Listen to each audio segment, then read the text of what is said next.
Hello friends, जय हिंद। आप लोग कैसे हैं? बहुत दिनों के बाद हम लोग मिल रहे हैं तकनीकी के माध्यम से, यूट्यूब के माध्यम से। जैसा कि काफ़ी लंबे समय से जो है आप लोगों ने वाली बात कही थी कि सर यूट्यूब के माध्यम से कुछ वीडियो वगैरह बनाइए, तो अंतोगत्ता वो समय आ चुका है। आई एम वेरी एक्साइटेड कि मैं आपके सामने एक विशेष व्यवस्था को लेकर के मैं आ चुका हूँ। तो बच्चों, शॉर्ट में बात यही बोलूँगा, जो लोग पहली बार देख रहे हैं, my name is Govind Kumar Verma. मेरा नाम गोविंद कुमार वर्मा, गोविंद सर के रूप में लोग मुझे जानते हैं। और जीएस मेरा विषय है। सामान्य अध्ययन के जो इम्पोर्टेंट विषय हैं मैं आपको उसके सामने, उन विषयों को मैं आपके सामने लाऊंगा क्रम से। और आज जो मेरा पहला वीडियो है वो करंट अफेयर से जुड़ता है। कुछ इम्पोर्टेंट एब्रीविएशन, शॉर्ट फॉर्म या फुल फॉर्म आप लोग कहते हैं, जो आपके एग्ज़ाम में आए दिन पूछा जाता है। तो आज मैं उसके सामने उस विषय पे चर्चा करने वाला हूँ। आप लोग गौर से देखेंगे। जिन बच्चों को अंग्रेजी से डर लगता है, अंग्रेजी देख करके डरिएगा बिल्कुल भी नहीं। मैं बहुत सामान्य शब्दों में मैं उसको क्लैरिफिकेशन करूँगा। जहाँ प्रॉब्लम आए वहाँ पे आप मुझे बताइएगा, ठीक है? चलिए तो स्टार्ट करते हैं।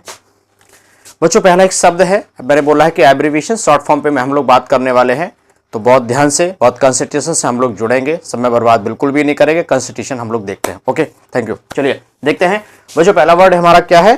पहला वर्ड है हमारा एनटीआरओ। एनटीआरओ, हम एनटीआरओ को देख पा रहे होंगे, नेशनल टेक्नोलॉजिकल रिसर्च ऑर्गेनाइजेशन। बच्चों, एनटीआरओ चर्चा में है और चर्चा में रहने का इसका मुख्य कारण पता है क्या है? वो यह है कि एयर स्ट्राइक जो कि इंडियन एयरफोर्स के द्वारा करी गई, जब पुलवामा हमला हुआ था जम्मू कश्मीर में, तो उसके अगेंस्ट एक बहुत अच्छा डिसीजन रहा एयरफोर्स का।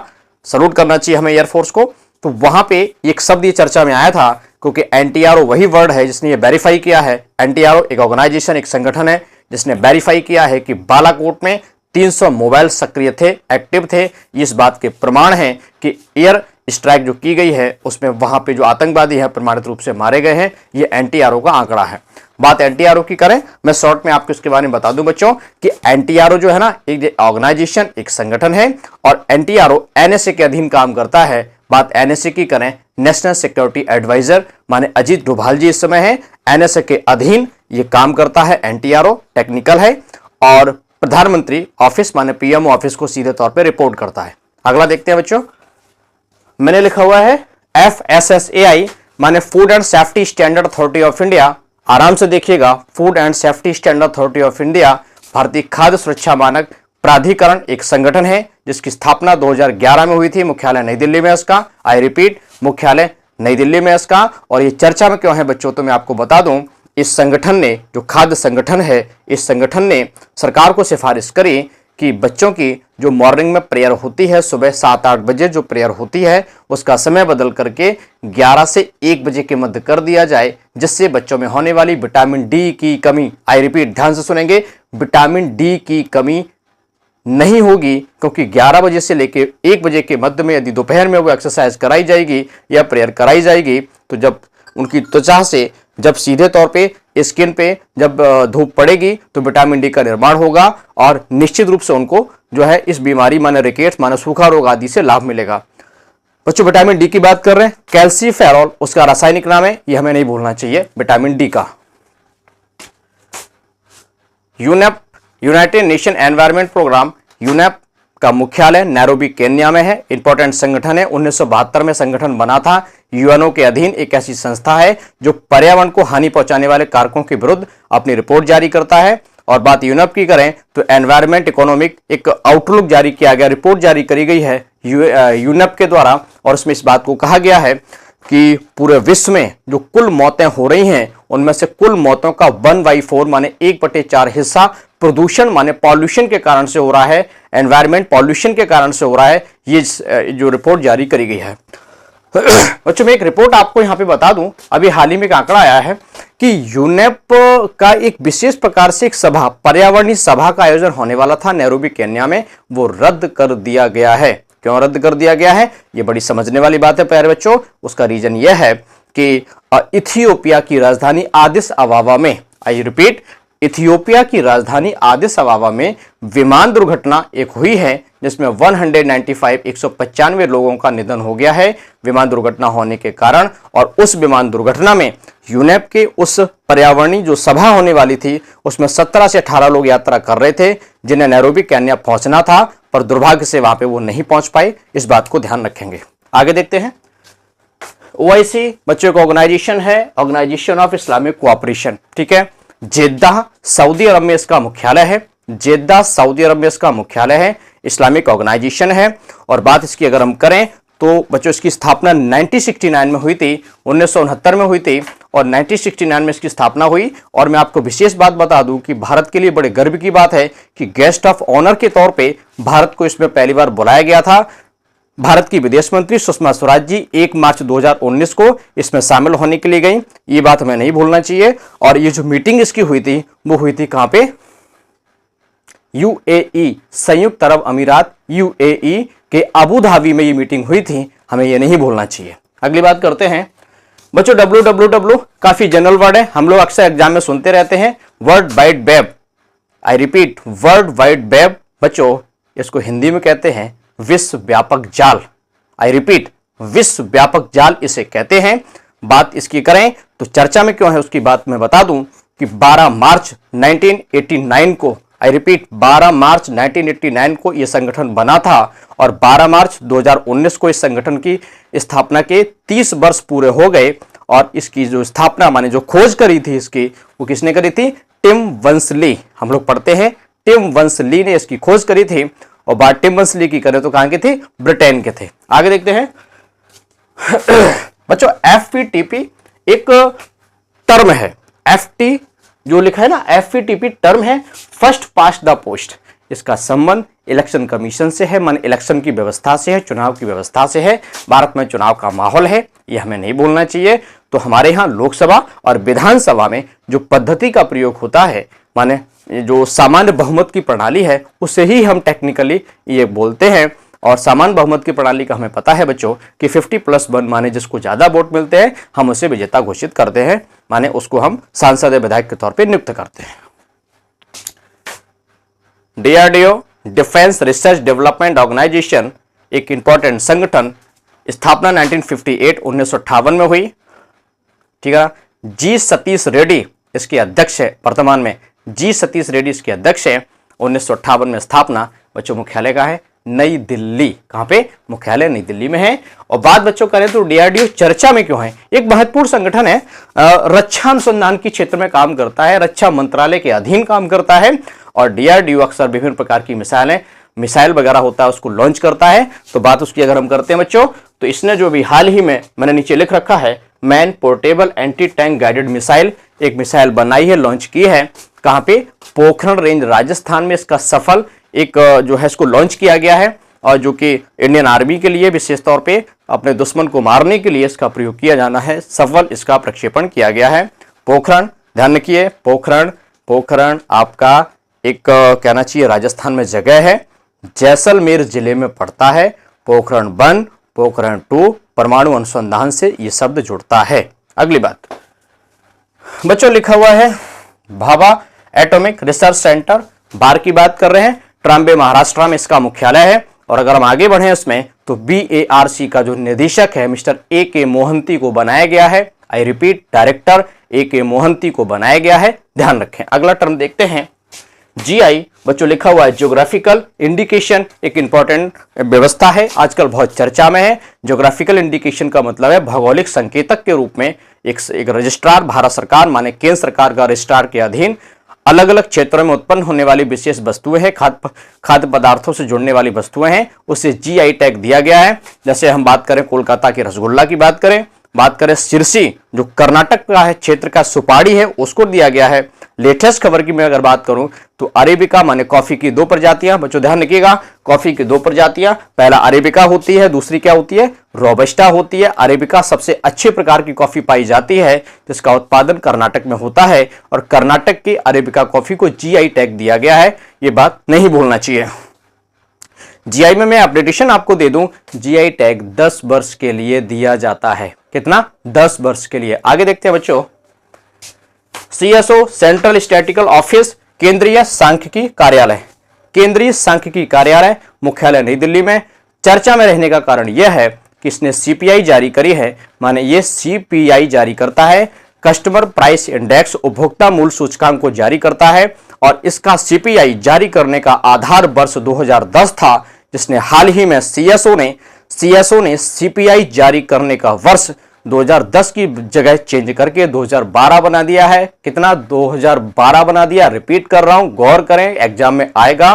2012 बना दिया गया है, इसलिए CSO चर्चा में है। अगली बात बच्चों देखते हैं, बात करते हैं वीवीपैट। एक इंपॉर्टेंट आंकड़ा शब्द है, इलेक्ट्रॉनिक जो हमारा चुनाव आयोग है उससे शब्द जुड़ता है। वीवीपैट काफी चर्चा में है, एक ऐसी डिवाइस जो इलेक्ट्रॉनिक वोटिंग मशीन के साथ रख करके इसका प्रयोग होगा इस बार के चुनाव में।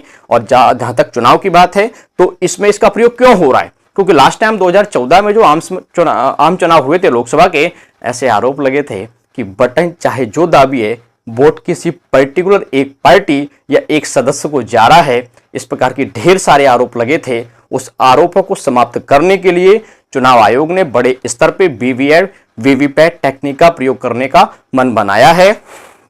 Voter verifiable paper audit trail, इसको बच्चों ना भूलिएगा, ये एग्जाम में आपसे सवाल पूछा जाएगा। आगे देखते हैं बच्चों, ODF ओपन डेफिकेशन फ्री, खुले में शौच मुक्त भारत की हम बात कर रहे हैं, ODF की बात कर रहे हैं। स्वच्छ भारत मिशन से ये शब्द जुड़ता है, और बड़ी ही अच्छी बात देखिए, इस सरकार का बहुत अच्छा डिसीजन रहा कि खुले में शौच मुक्त, माने खुले में लोग लैट्रिन या शौच करने ना जाएं, उसको रोकने के लिए ODF का कॉन्सेप्ट लाया गया। ठीक है, सिक्किम भारत का पहला ODF राज्य है जो सबसे पहले ODF घोषित हुआ है। इसके अलावा सिक्किम की अगर हम बात करें बच्चों, तो भारत का पहला पूर्ण जैविक राज्य है। आई रिपीट, भारत का पहला पूर्ण जैविक राज्य है, इसको अच्छे से तैयार करिएगा। सिक्किम, शॉर्ट में इंफॉर्मेशन, सिक्किम की राजधानी गंगटोक, सिक्किम में नाथुला दर्रा है जो 1962 में भारत चीन युद्ध के दौरान काफी सामरिक दृष्टि से महत्वपूर्ण था।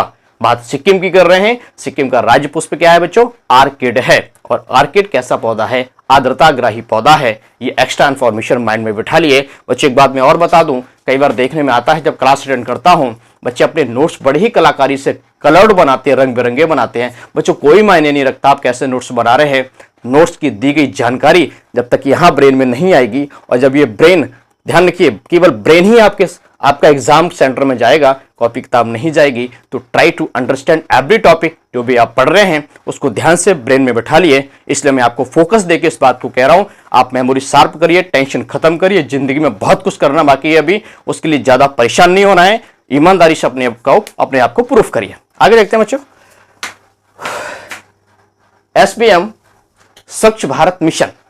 SBM स्वच्छ भारत मिशन मोदी सरकार के द्वारा, वर्तमान सरकार के द्वारा इसको चालू किया गया था 2 अक्टूबर 2014 को। आगे देखते हैं, UNDP बच्चों संगठन है, यूनाइटेड नेशन ऑर्गेनाइजेशन, UNO संयुक्त राष्ट्र संगठन के अधीन एक संगठन है UNDP, जो कि मानव संसाधन डेवलपमेंट प्रोग्राम, यूं कहना चाहिए यूनाइटेड नेशन डेवलपमेंट प्रोग्राम से संबंधित है। और UNDP के चर्चा में रहने का कारण यह है कि मिस पदम लक्ष्मी जी को इसका गुडविल ब्रांड एम्बेसडर बनाया गया है।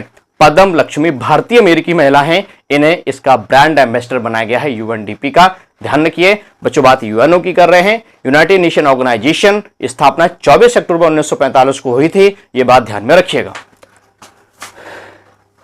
WHO माने world health organisation, I repeat WHO world health organisation स्थापना 7 अप्रैल 1948 को हुई थी। WHO में चर्चा, इस समय चर्चा WHO की क्यों? मैं आपको बता चुका हूं, मैं जो भी एब्रिविएशन आपको बता रहा हूं कहीं ना कहीं चर्चा में, इसलिए मैंने इस विषय को लिया है। WHO के जो आपके उप महानिदेशक की अगर हम बात करें तो पहली भारतीय महिला जो बनी है वो डॉक्टर सौम्या स्वामीनाथन ये बनी थी। अभी हाल ही में इनको वैज्ञानिक के रूप में इसी में अपॉइंट किया गया है, इसलिए बड़ी इंपॉर्टेंट बात है डॉक्टर सौम्या स्वामीनाथन। स्वामीनाथन टाइटल से हमारा माइंड क्लिक कर रहा होगा। MS स्वामीनाथन की बेटी हैं, डॉक्टर MS स्वामीनाथन की बेटी हैं डॉक्टर MS स्वामीनाथन। आज हमारे बीच में हैं। उन्होंने भारत में हरित क्रांति को सफल बनाने के लिए बच्चों बहुत बड़ी भूमिका निभाई। 1966-67 के दौरान उन्होंने बहुत बड़ी सक्रिय भूमिका निभाई। हमें तहे दिल से उनका शुक्रिया अदा करना चाहिए, क्योंकि हरित क्रांति के बल पे ही भारत में औद्योगिक एक बड़े स्तर पे जो है हरित क्रांति माने अनाज भंडारण, अनाज उत्पादन को महत्व दिया गया। गेहूं चावल के क्षेत्र में कभी एक टॉपिक छोटा सा लेके आऊंगा हरित क्रांति के विषय में, मैं आपको ढेर सारे आंकड़े उपलब्ध कराऊंगा। आगे देखते हैं। ISRO ISRO, Indian space research organisation, बहुत इंपॉर्टेंट संगठन है। इसरो का मुख्यालय बेंगलोर में है।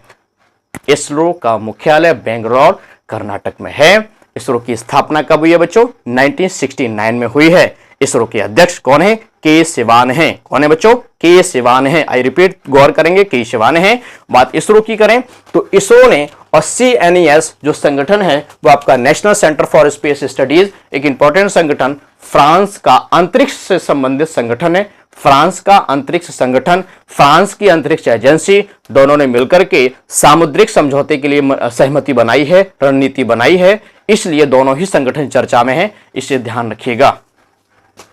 MFN, मोस्ट फेवर्ड नेशन, अति इष्ट राष्ट्र। जैसे ही अभी आप देख पा रहे हैं भारत पाकिस्तान के मध्य में तनातनी का दौर है, दोनों देश आपस में स्ट्रगलफुल कंडीशन में हैं। तो भारत ने एक बहुत अच्छा करारा जवाब दिया है। जो MFN का दर्जा पाकिस्तान को दिया था उसको पुलवामा हमले के बाद में उस दर्जे को छीन लिया गया है। और छीनने का कारण यही है कि जो अंतर्राष्ट्रीय स्तर पे जो लचीलापन होता है व्यापार में, अब वो लचीलापन नहीं होगा। जैसा कि खबरें आ रही हैं कि टमाटर ने पाकिस्तान की नाक में दम कर दिया है। मित्रों, अभी तो बात केवल टमाटर की हो रही है, अगर थोड़ा और बड़े स्तर पे हो जाए तो विश्वास मानिए पूरा भारतीय, पूरे देश की अगर हम बात करें तो यूनाइटेड है। और ये सबक पाकिस्तान को मिलना चाहिए। अगली बात, MFN बता दिया है। CISF बच्चों, CISF central industrial security force जो है बच्चों संगठन है और इसकी जो स्थापना है 1969 में हुई है। इस बात को ध्यान में रखिएगा। EVM, इलेक्ट्रॉनिक वोटिंग मशीन, मैं आपको बता चुका हूं, चुनाव की व्यवस्था से जुड़ता है, ठीक है ना, इलेक्ट्रॉनिक वोटिंग मशीन। और सबसे खास बात इस बार के चुनाव में, माने 17वीं लोकसभा के चुनाव में इलेक्ट्रॉनिक वोटिंग मशीन के जहां तक प्रयोग करने वाली बात है तो आपको बड़ी बढ़िया सी मैं बात आपको बता दूं तो यह है कि पहली बार इलेक्ट्रॉनिक वोटिंग मशीन में मतदाता के जो उम्मीदवार है उसकी फोटो चित्र लगाया जाएगा, जिससे आसानी से पर्टिकुलर व्यक्ति मतदाता पहचान सके कि उनका वोट किसको जा रहा है। Electronic voting machine. बच्चों लास्ट में मैंने एक शब्द लिखा हुआ है CMYK, अगर आप समझ पा रहे होंगे CMYK माने सियान, मजेंटा, येलो, ब्लैक। बच्चों एक तकनीकी है, रंगों से संबंधित तकनीकी है जिसका प्रयोग इलेक्ट्रॉनिक वोटिंग मशीन में होता है। इसके अलावा प्रिंटिंग, जो प्रिंटिंग प्रेस होते हैं, कलर फोटोस्टेट जैसी चीजें होती है, प्रिंटर होते हैं, उनमें तकनीकी का प्रयोग होता है। और इसलिए ये शब्द मैंने आपको साथ में बता दिया।